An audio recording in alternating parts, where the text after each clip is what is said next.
the first thing I need to say is that I retired from the Ministry of Education in the end of October of last year.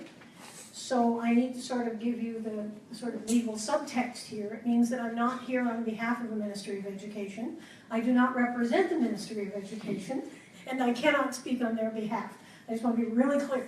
So the views and comments you're going to hear are those of my own experience in education, which does include experience of about 8 years as an assistant deputy minister. But it's based more on that long-standing 40-year career of in education. I started my career as a teacher of mathematics and computer science in the 70s in Windsor, and became a principal of a core city high school with a great deal of diversity in our school.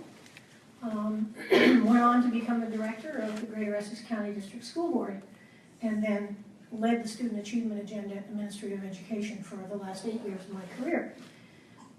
Throughout all of that, I was in fact a strong advocate for multilingual education and global citizenship. I'm also a member of the Rotary clubs of my local community. And that's important because one of the subtexts of what Rotary tries to achieve is peace through understanding. And so I believed a long, long time in multi-language education, and Jim Cummings was instrumental in our being able to move that forward somewhat in Windsor a number of years ago, which is, I think, when Stephen first became acquainted with some of my work.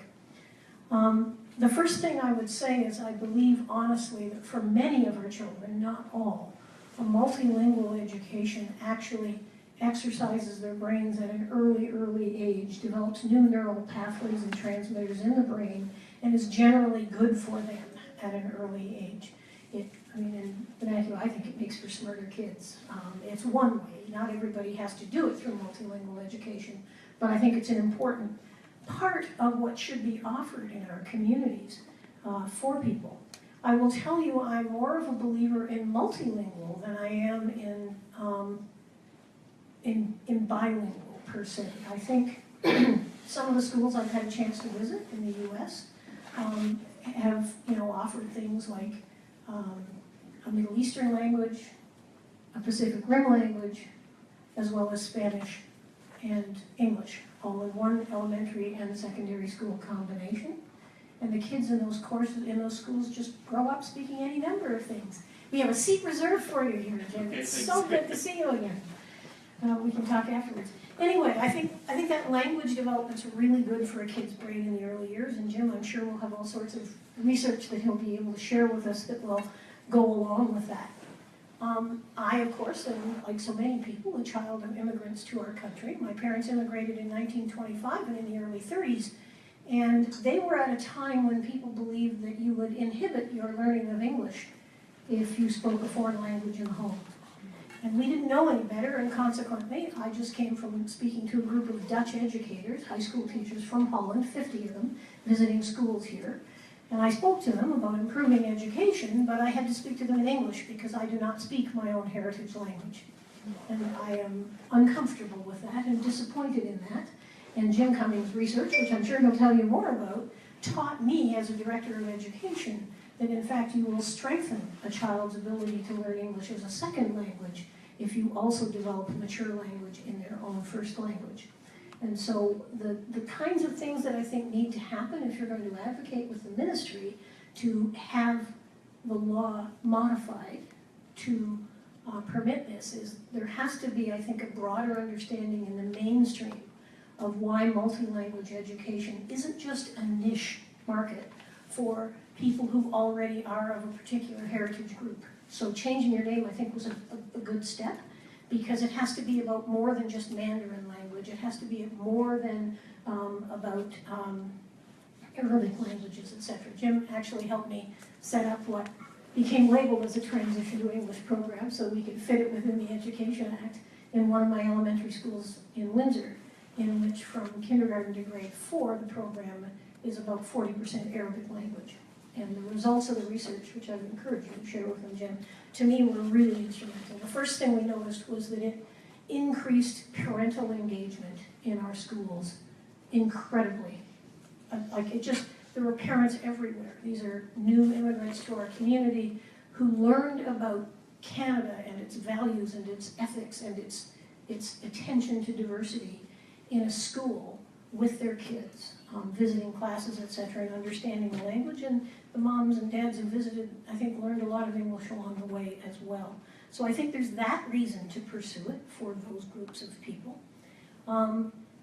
I said I believe in multilanguage, not just bilingual, because I think one of the things, in my beliefs about education, I think one of the things we have in Canada that is worth treasuring and supporting and protecting is our attitude and our engagement and our celebration of diversity.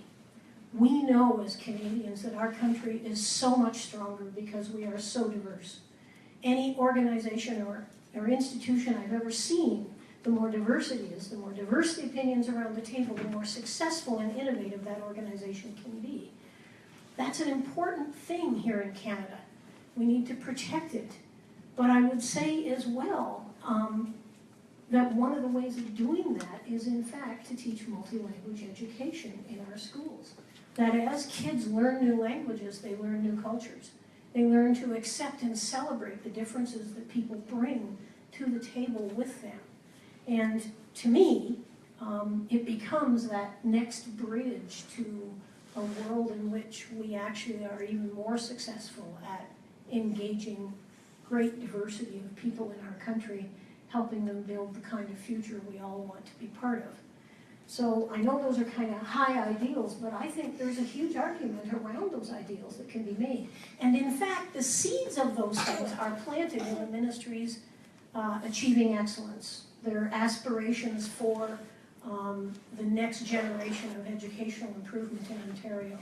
The ministry went out and did a huge consultation process. They were all over the province, and we had tens of thousands of documents come into us from parents and community groups and businesses telling the ministry what, as a community, people wanted their education to aspire to be.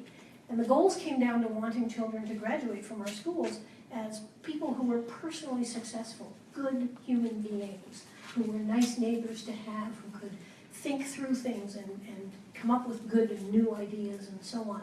They wanted our kids to be economically productive when they were able to graduate, to raise their families and provide for them.